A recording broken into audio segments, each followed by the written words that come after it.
start? How did it all start? Spiritual awakening, anything like that? The floor is yours.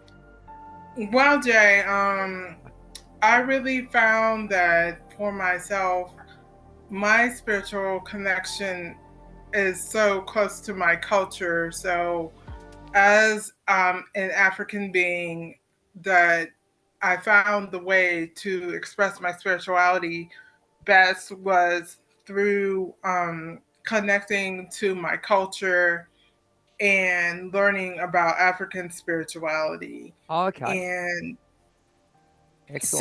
so that was the key for me because a lot of the times we as African beings aren't taught about um, how our people worship and how we express ourselves. And it comes out in various different ways in the African community.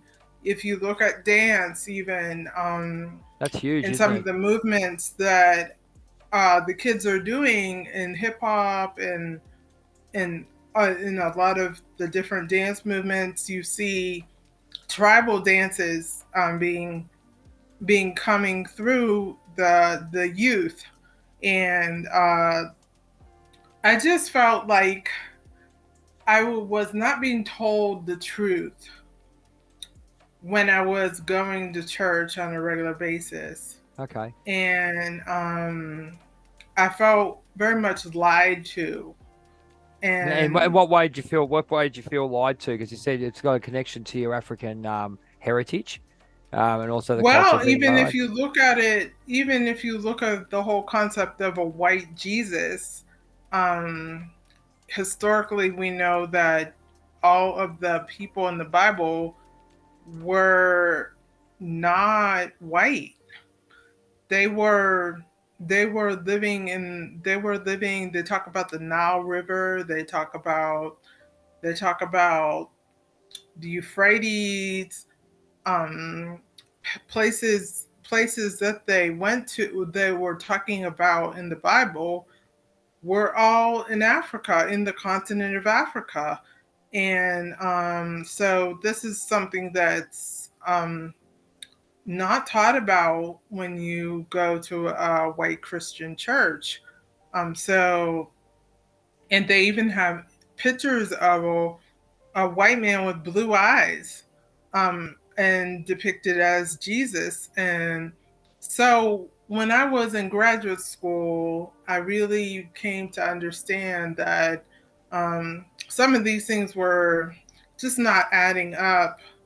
That there was no reference to Africa in the church.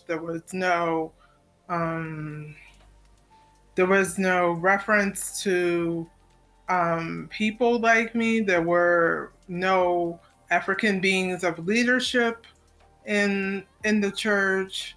Um, so, or maybe even women. So it was just a disconnect. So I started searching, and the funniest thing, I was in a PhD studying counseling psychology, and I was interested specifically on racism and oppression and things that are relevant to my experience growing up in America. And so I just felt like even there was a disconnect. I wasn't getting the full story in the school. So I decided that the PhD program was not for me. I felt like I was not getting the full truth.